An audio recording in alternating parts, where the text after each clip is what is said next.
Dear students, welcome to the channel of MyExamInd. In this video, we will be taking up question based on the collisions of a particle and a rod. So there will be two cases which we will be discussing. One where the rod is hinged about a particular point, and the next case will be where the rod is free to translate as well as rotate. So before going to the questions, let us discuss the concepts that we will be requiring. So the first case will be when the rod is hinged. In this particular case, there will be two equations that we will be using. One is the conservation of angular momentum about a point. Now we know that the net external torque acting on the system about a given point is equal to rate of change of angular momentum about that point. So if the net external torque is 0 about a given point, then about that point I can conserve the angular momentum of the system. So when we are talking about the collisions, I can say that if the torque of impulsive forces is 0 about a given point, then the angular momentum of the system can be conserved about that point. So this is the law of conservation of angular momentum. Next equation that we will be needing is the equation of coefficient of restitution. And you must remember that coefficient of restitution expression is applied along the line of impact. Now what is the line of impact? It is basically the line of normal reaction. If I say that we have two bodies and you need to draw the normal reaction between those two bodies, then the line along which you will be drawing the normal reaction is basically the line of impact. The case when the rod is free to translate as well as rotate, we will be adding up one more equation over here, which is the conservation of linear momentum.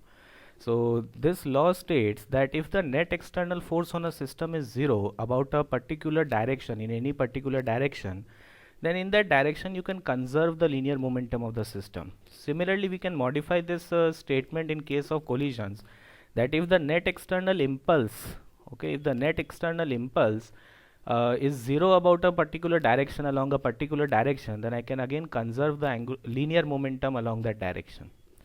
So next, the conservation of angular momentum and the coefficient of restitution expression will again be needed in this second case.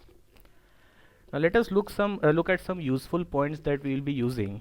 So suppose I want to write the angular momentum of a particle which is moving with a velocity v0, and let us say that this particle has a mass m. So you need to write the angular momentum of this particle about point O.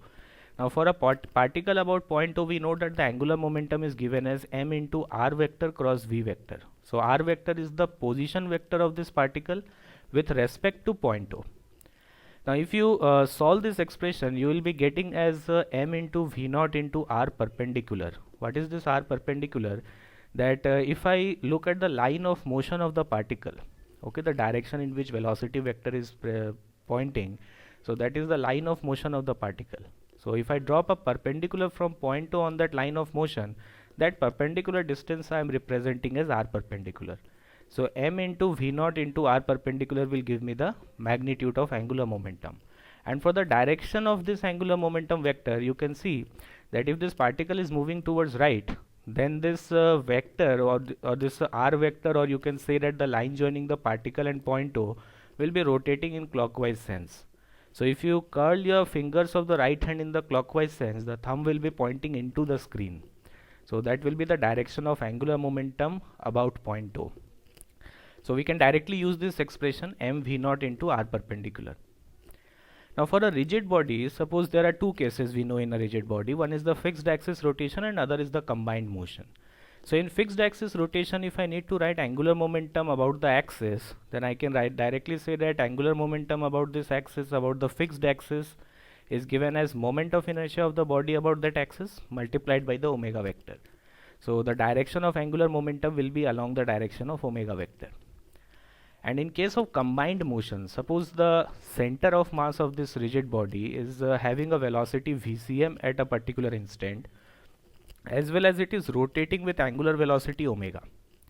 Now if I want to write the angular momentum about point O, then the expression is given as m into rcm cross vcm plus icm into omega. So you must remember that here the moment of inertia is taken about an axis which is passing through center of mass, not about point O. Now look at this first term. You can see that this first term is very similar to the angular momentum term for a given particle. So again I can say that to write this first term over here, I can directly say that the line of motion of the rigid body. So you know the direction of velocity of center of mass. If you extend that line, so that line will represent the line of motion. So I can write it over here. Let us say that this is the line of motion. So directly we can drop a perpendicular from point O on this line of motion, and this first term will come out to be m into velocity of center of mass VCM multiplied by this r perpendicular, this perpendicular distance. And again for the direction, you can see that if this rigid body is moving in the forward direction, then this line joining the particle and the center of mass will be rotating in the clockwise sense. So if you rotate the fingers of your right hand in the clockwise sense, the thumb will give you the direction of angular momentum, which is into the screen in this particular case. So this is very useful, very helpful when we are writing the angular momentum term. And remember, this moment of inertia is written about an axis passing through center of mass, not about point O. The next concept that we will be needing is writing the velocity at any point, velocity of any point on a rigid body. So again, let us say that there are two cases. The first case when the object is in pure rotation, or it is fixed axis rotation. Like you can see over here that this rod is hinged about point A and it is rotating with angular velocity omega. So we know that in pure rotation, each and every point on this rigid body will be in circular motion. So what will be the radius of that circular motion for every point? So if you join this point with the axis of rotation, then that distance will represent the radius of the circular motion. So you can see that center of mass is rotating in a radius of L by 2. This any general point is rotating at a in a circle of radius x, and this end point B is rotating in a circular motion, is moving in a circular motion, and the radius of the circular motion will be length L of the rod. Now if you look at the sense of omega vector, then we can say that this velocity of center of mass will be downward at this instant, which can be given as radius into omega. Radius is L by 2 multiplied by omega. For any general point P, if this is any general point P which is at a distance x from the axis of rotation, so I can say that a velocity of this point will be equal to the radius of circle, that will be x multiplied by angular velocity omega. So the speed is x omega. For end B, we can say it is L omega. Okay. Now in the next case, if the body is in combined motion, it is rotating as well as translating. Okay, it is rotating as well as translating. Then how do we write the velocity of any point? So suppose I want to write the net velocity of any point P which is lying on this rigid body. So velocity of point P can be given as the vector addition of velocity of center of mass and velocity of that point P with respect to center of mass. Now remember that with respect to center of mass, each and every point on this rigid body is in circular motion, or the body is in pure rotation with respect to the center of mass. And we know that in pure rotation, in other terms, it represents fixed axis rotation. So in fixed axis rotation or pure rotation, every point is moving in a circular motion. Okay. So if the body is in combined motion, then with respect to center of mass, every point will be in circular motion about center of mass. The center of that circle will be the center of mass. So let us say that center of mass of this object has a velocity VCM and it also has an angular velocity omega. This object is rotating with angular velocity omega. Now if I want to write the velocity of any general point P, then the first term is the velocity of center of mass. So I have drawn this velocity of center of mass as it is. Now with respect to center of mass, this point P is moving in a circular motion. Okay, and the radius of that circular motion will be, if you directly join this point P and center of mass, let us say this distance is x. So this x distance will represent the radius of the circular motion in which point P is moving with respect to center of mass. So this distance, this line joining center of mass and point P, this line is rotating in the clockwise sense. Okay, this line is rotating in clockwise sense. So if it is in clockwise sense, if it is rotating in clockwise sense, then the velocity of this point P with respect to center of mass will be perpendicular to this line. We know in circular motion the velocity vector and the radius vector are perpendicular to each other. So this angle over here is 90 degree. Okay, so in circular motion the velocity can be given as the radius, here it is x, multiplied by angular velocity omega. So if you add these two vectors, then you will get the net velocity of point P. So these are the basic concepts that we will be needing when you are solving any question in rotational mechanics. Now let us see first case when the rod is hinged. So I have considered a rod AB of uniform mass distribution, let us say capital M, and this rod is hinged about point A. Okay, it is hanging in the vertical plane, gravity is acting downward. Now a small particle or a ball of mass small m strikes this rod at point P, and this particle was moving with a velocity v0, and this point P is at a distance x from point A. And if the coefficient of restitution is e, then we need to find the angular velocity of the rod and the speed of the ball just after collision. We will be also calculating the impulsive forces that are acting on this ball and the rod. And the last part is especially very interesting, that you need to find the value of x for which the impulse due to hinge on the rod is 0. Okay, so let us see what are the equations that we will be needing over here. So I have shown 3 figures you can see over here. The first case represents the condition just before the collision. So just before collision, this particle is moving with a speed v0 and the rod is just hanging still. Now during the collision, we can say that there will be an impulsive force on this rod. I have represented this impulse as J. So on this rod at point P, there is an impulse in the rightward direction, and we know that from Newton's third law, this ball will also experience an impulse in the opposite direction, but the magnitude will remain same. So the impulse on this ball is J2 in the leftward direction.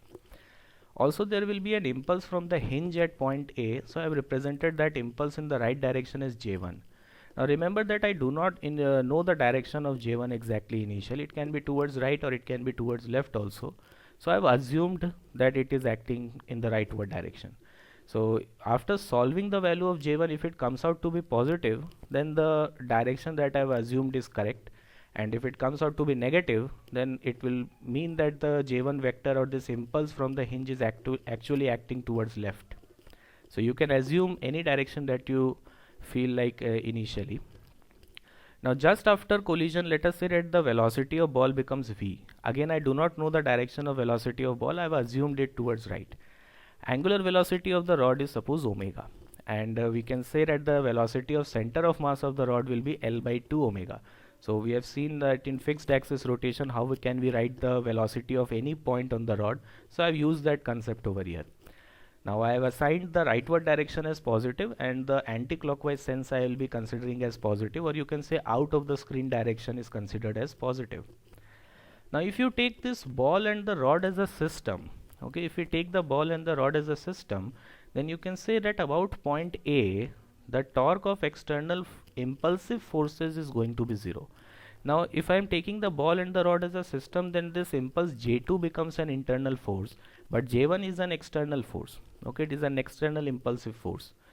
But since this impulse J1 is passing through point A, therefore the torque of this impulse about point A is going to be 0. So about point A, the net torque of impulsive forces on the system, this ball plus rod system, is going to be 0. Now it is important to note that if you take only the rod as a system, if you are solving only for the rod, then obviously you can say that about point A, the torque of J2 is not going to be 0. So it is important that how you consider your system. So if I am taking the ball and the rod as a system, then this impulse J2 becomes an internal impulse. Therefore there is only one external impulse, that is J1, but since it is passing through point A, the torque of J1 is also going to be 0. So I can conserve angular momentum of this system about point A. Now initially only the particle or this ball was moving, okay, with a velocity v0. So you can say that for writing the angular momentum for a particle, we have seen that you can directly drop perpendicular from point A on the line of motion of this particle, so that perpendicular distance is going to be x. So mass into velocity into perpendicular distance, this is the magnitude of angular momentum. And you can see that if you find the sense of angular momentum, it is going to be out of the screen. So since I have taken the out of the screen direction to be positive, so this angular momentum term is positive. Now just after collision, the velocity of the rod is v, and again about point A, the perpendicular distance is going to be x. So the angular momentum will be mv into x. X is the perpendicular distance, and it is again going to be positive. For the rod, if I am writing the angular momentum just after collision, the rod has an angular velocity omega, so I need to write the angular momentum also just after the collision for the rod. So it is a fixed axis rotation, so this axis is passing through point A. So I know that about an axis, I can write angular momentum is equal to moment of inertia about that axis multiplied by omega. So moment of inertia of this rod will be about point A is going to be mass of the rod, which is 2m into L square by 3 multiplied by angular velocity omega. So again the sense of omega is in anti-clockwise sense, or it is out of the screen, so that will be positive. So this will be our first equation by conservation of angular momentum. Next we will be writing the coefficient of restitution expression. We know that the general expression is V2 minus V1 divided by U1 minus U2, and it is important to note that this expression is applied along the line of impact. So you can follow my lead over here, that I have shown the line of impact over here. When the particle and the rod is colliding, if I need to represent or show the direction of normal reaction, then obviously I will be showing it perpendicular to the rod, and the line along which you are showing the normal reaction, that is actually the line of impact. So we need to consider the velocities along line of impact. Now when you are writing the expression for E, and you need the velocity at any point on the rigid body, then remember this velocity terms for a rigid body will be the velocity of that point where the collision has taken place. So I have taken the velocity of point P, and we know that the velocity of point P will be x omega. The point P is at a distance x from point A. Okay, from point A, this point P is at a distance x. So the velocity of point P is going to be x omega. So the relative velocity of separation is x omega minus v divided by relative velocity of approach along the line of impact is v naught. The initial velocity of rod was 0 and the particle was moving with v naught. So initial velocity of approach is v naught, or the relative velocity of approach is v naught. So from here I am getting one more equation. So if you solve these two expressions, there are two variables. One is the velocity of the particle v and other is the angular velocity omega. You will be getting these two expressions. So you can solve these two expressions 1 and 2, and you will getting the value of omega and v as I have written over here. Okay. So this is how we can solve the values of omega and v. Now let us try to find the value of impulse J1 and J2 that are acting on the particle and the rod. So for calculating the impulse, I will be using the impulse momentum theorem. So impulse momentum theorem actually states that the net impulse acting on any particle is actually the change in linear momentum of that particle. And when you are using this expression for a rigid body, remember that you need to consider the change in linear momentum of center of mass of that rigid body. Okay, so there is a slight modification over here when you are considering the system of particles or a rigid body. So for a particle, you can see that there is only one impulse J2 which is acting in the left direction. So I have considered right direction as positive. So the net impulse on the particle will be minus J2. Okay, which is equal to change in linear momentum. So final linear momentum of the particle is m into v, and that will be positive, it is towards right. And initial linear momentum is m v naught. So that is also positive as it is towards right. So the expression becomes m into v minus v naught. So I am calling this as the third expression. For the rod, you can see there are two impulses. One is J1 and the other is J2. So the net impulse is in rightward direction, which is J1 plus J2. That will be equal to the change in linear momentum of center of mass of the rod. It is very important to remember that for a rigid body, when you are writing impulse momentum theorem, you need to consider the momentum of center of mass of the rigid body. So the center of mass of the rod just after collision has a velocity L by 2 omega, and initial velocity was 0. The rod was hanging still. So the net impulse is J1 plus J2. Change in linear momentum will be 2m, which is the mass of the rod, multiplied by final velocity of center of mass, that is L by 2 omega, and initial velocity was 0. So this term becomes ml omega. So if you solve these two expressions 3 and 4, you will get the value of J1 and J2 that I have represented over here. So you can calculate these values, you will get these expressions.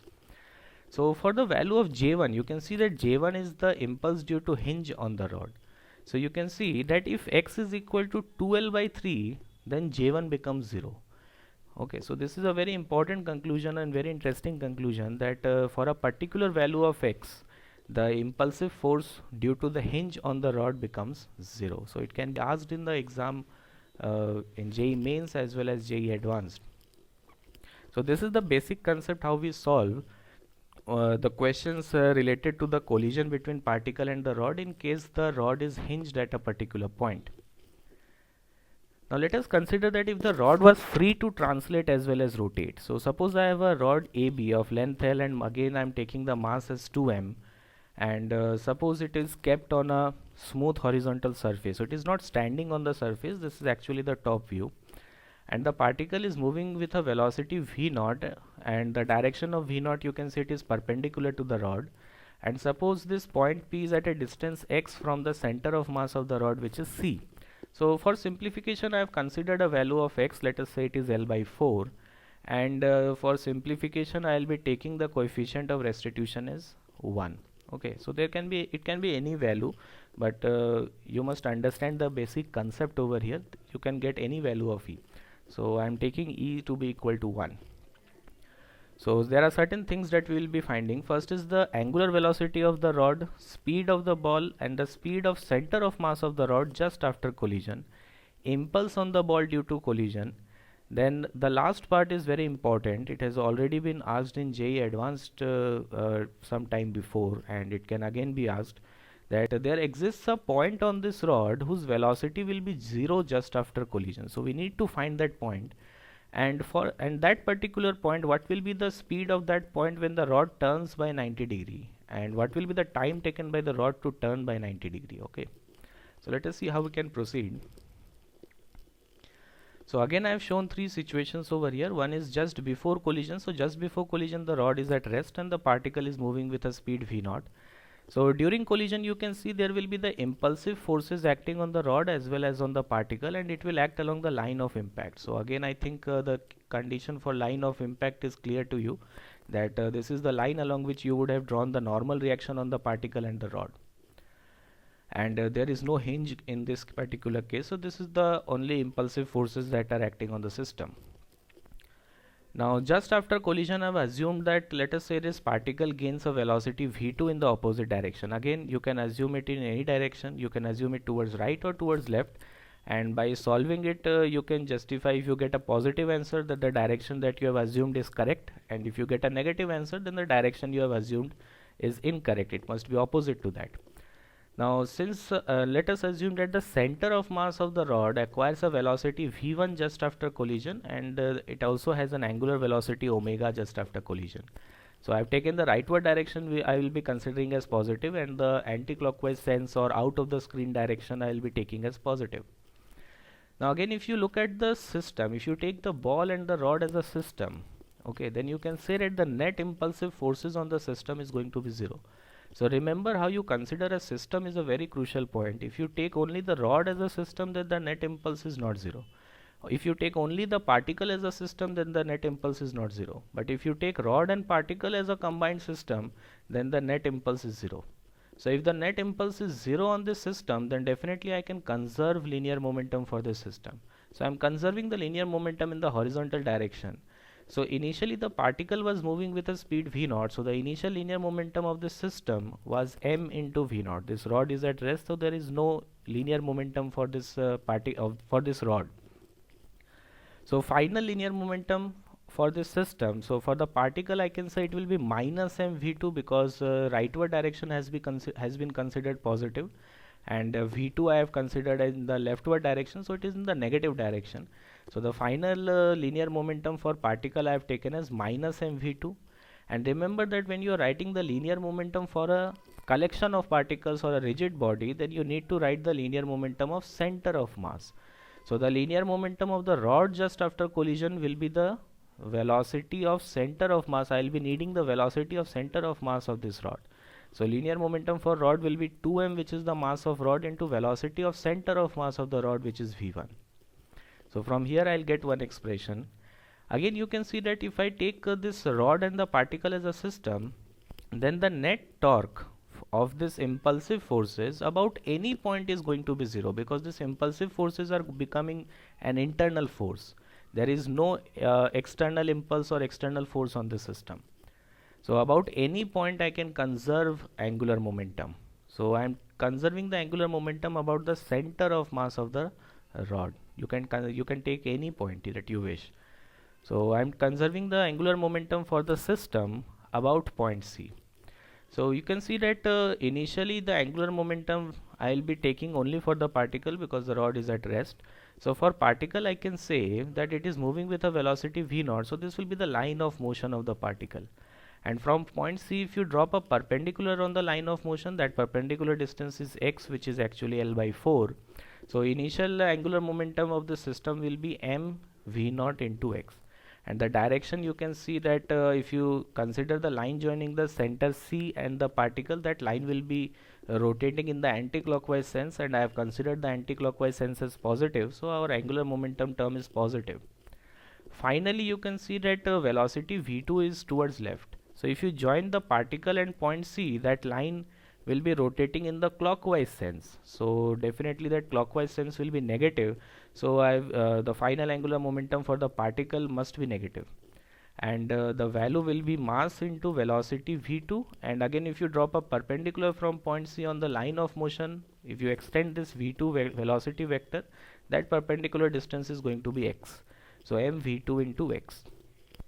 Now for this rod, we know that angular momentum about any point for a rigid body can be given as mass of that rigid body into RCM cross VCM plus ICM into omega vector. But over here the point C is already the center of mass of the rod. So you are already sitting on the center of mass, therefore the position vector of center of mass with respect to center of mass is going to be 0. Okay, position vector of center of mass with respect to center of mass is 0. That means I have an advantage when I am writing the angular momentum about point C.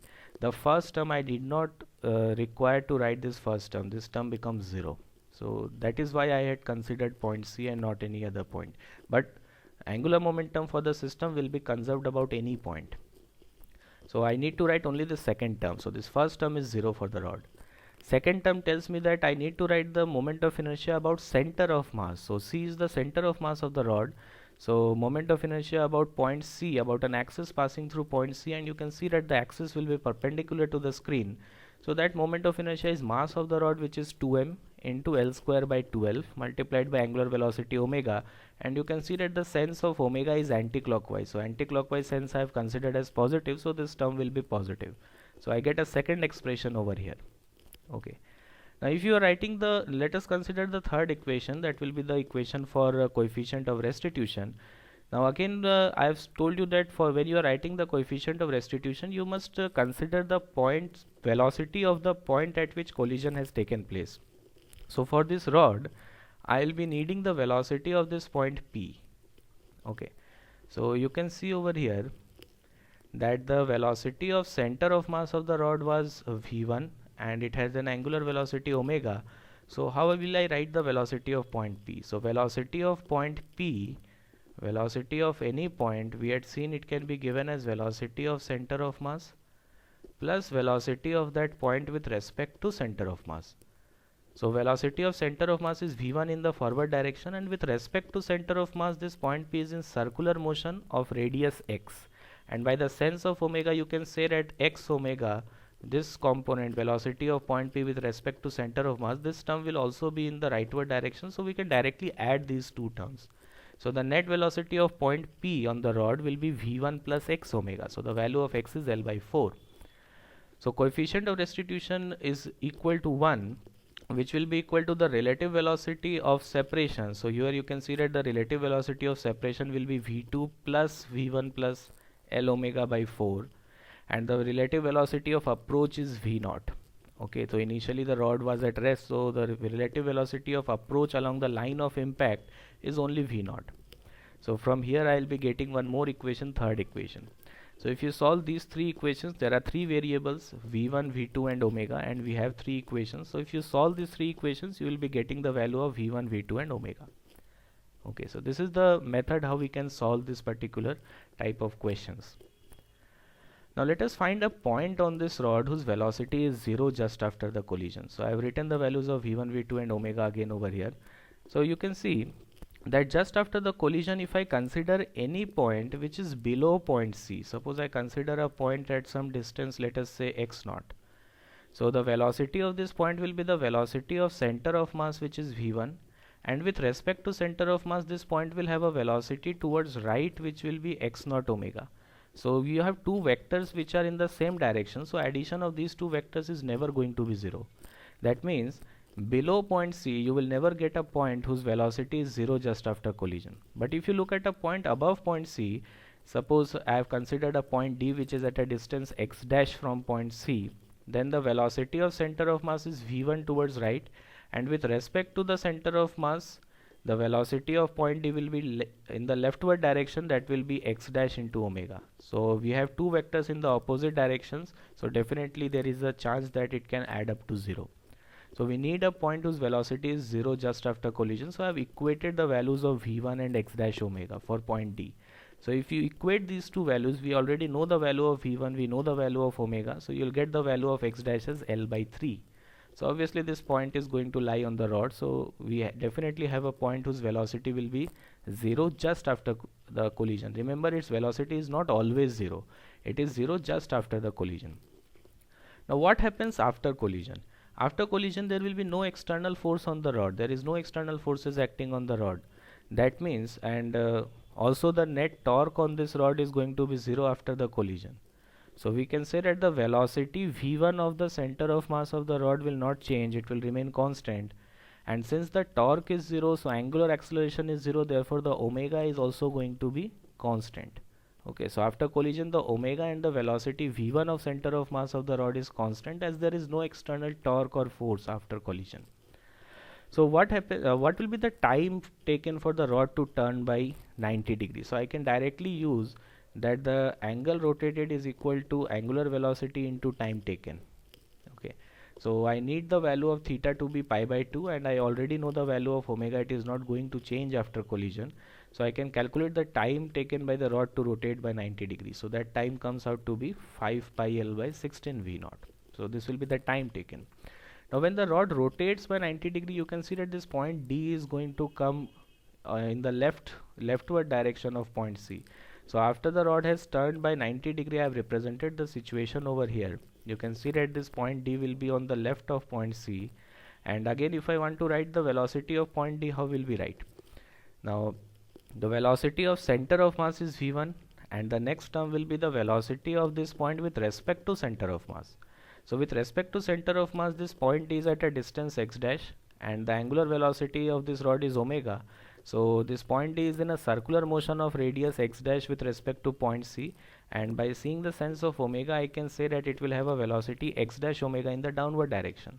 Now we already know the value of v1 is equal to x dash omega, so I can say that the net speed of this point D when the rod turns through 90 degree can be given as root 2 times of v1. Okay, so I already know the value of v1, so the value of point D can be written as 8 root 2 by 15 v naught. So this is a very important point, this particular case where we are finding a point on this rod whose velocity is 0 just after the collision, what are the time taken for the rod to turn by certain angle, and the velocity of this point D after the rod has turned by some angles.